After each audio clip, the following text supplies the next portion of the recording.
Hej og velkommen til onsdagsnyt med Ahmed Chito. I aften har vi noget med Bloods og en kæmpe politisag med en bande. Jeg vil starte med at fortælle lidt information om Bloods, og bagefter rykker vi over til et interview med samtlige Bloods medlemmer. Bloods åbnede den 15. september 2023 af David Gray, og det var egentlig det, jeg havde til med information. Her sidder vi så med David Gray, som er præsident for Bloods. Så, David, hvad var dine hensigter, da du åbnede Bloods? Nu skal du høre, min hensigt var faktisk at åbne Bloods for at lave et sygt fællesskab sammen med de medlemmer der er. Og så at lave handel angående alt muligt. Og egentlig bare sprede god positivitet rundt omkring i byen. Ja, hvad er så dine planer for fremtiden? Altså, der er jo sikkert nogen, der godt kunne tænke sig at join sådan en ny bande her. Jamen vores planer er lige nu faktisk, at vi søger medlemmer. Og at vi er åbne for at se hvad de kan medbringe til bordet. Men vi vil ikke bare lukke dem ind, uden at de har bevist noget over for os. Det er jo også forståeligt. Vil du selv sige, at de medlemmer, du har nu, vil kunne bringe en god handel til alle omkring i byen på bordet? Det tænker jeg helt bestemt. De er gode medlemmer, de er loyale, de kan finde ud af en masse. Så jeg er rigtig tilfreds med, hvem vi har lige nu. Så sidder vi her med underboss Tim Ali. Tim, da du valgt at være med til at lave denne nye bande, hvad var så dine planer? Hvad mine planer er? Ja, hvad dine planer var, da dig og bossen valgte at lave denne bande?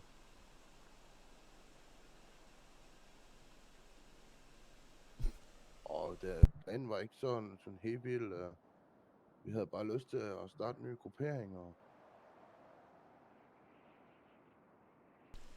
Altså, synes du, din gruppering lægger op til dine forventninger lige nu?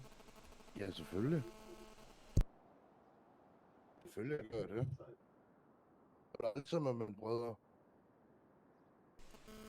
Hvad er dine planer så for fremtiden af denne gruppering? Hvad mine planer er for fremtiden. Ja. Så jeg tager det jo bare stille og roligt, du ved. Hør efter, altså. Gør hvad der bliver sagt og sådan noget, du ved. Gør hvad den øverste siger. Mere er der ikke i det jo. Men der er jo ikke nogen deciderede planer.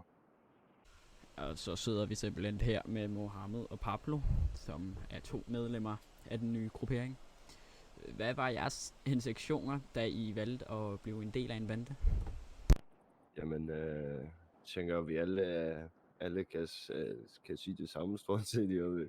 Vi ligesom havde et fællesskab, hvor vi bakker op om hinanden, og vi alle ligesom har hinandens ryg, du ved, gennem tykt og tyndt. Og så du ved, så var der ikke rigtig plads i nogen andre, så tænkte vi, fuck det der, vi satte os sammen, og så tænkte vi laver vores eget nu, hvor vi ligesom kan være en stor familie sammen. Så det var simpelthen ikke jeres hensigt at være en del af den her bande til at starte med? I kiggede også efter andre? Til at starte med, der ledte vi efter andre, men der var ikke rigtig plads, så tænkte vi laver simpelthen vores egen, hvor vi alle ligesom bare kan være en stor familie, du ved. Vil du sige, at alt i banden går efter planen, som I ønsker det lige pt? Altså selvfølgelig har vi haft nogle uenigheder med en anden band, men den samtale har vi også taget med dem og fået løst det hele, så lige pt. Der går det meget godt. Kan I oplyse om, hvilken band det var?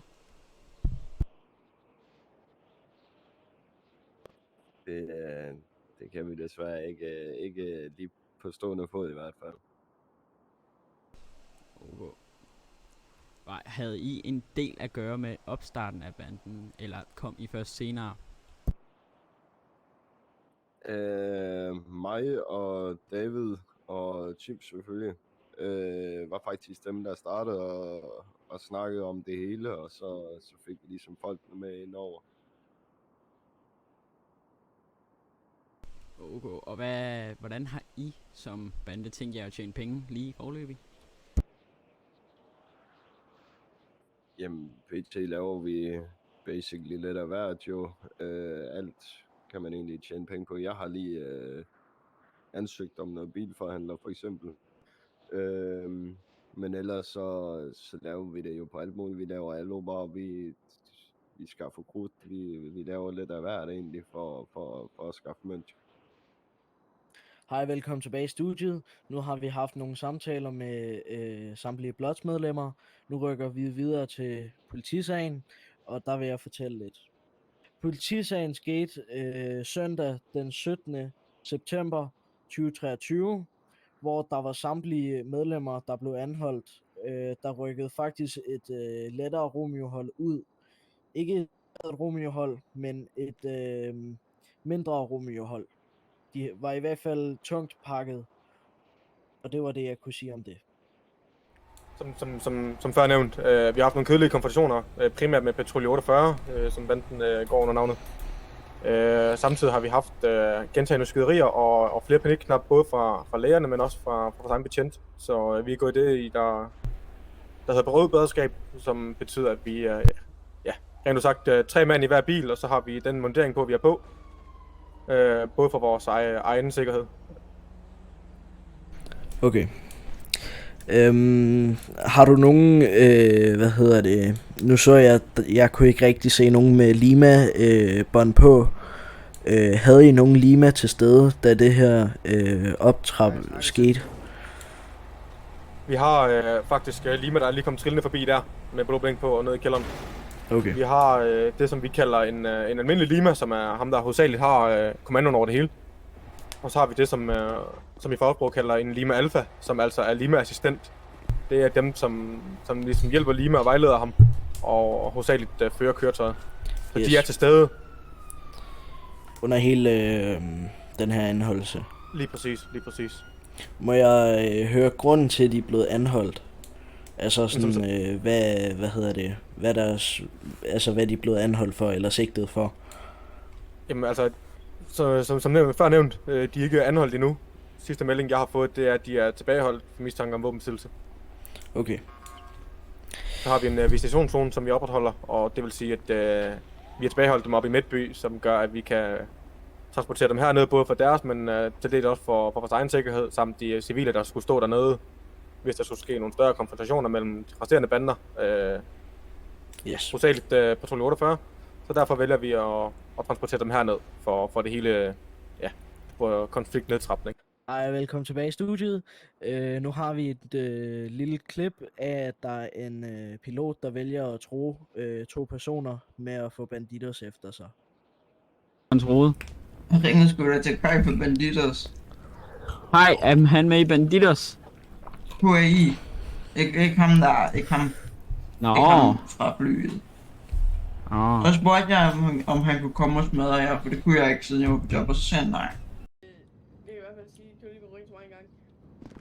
Og han bliver ikke sigtet for, Han er 17 år lidt. Du bliver sigtet og anholdt for trusler mod civil. hvad med han, da han angreb min helikopter? Og det var alt for denne gang. Husk at gå ind og følge os på de sociale medier, NLRP News 69 på Instapic. Hej hej.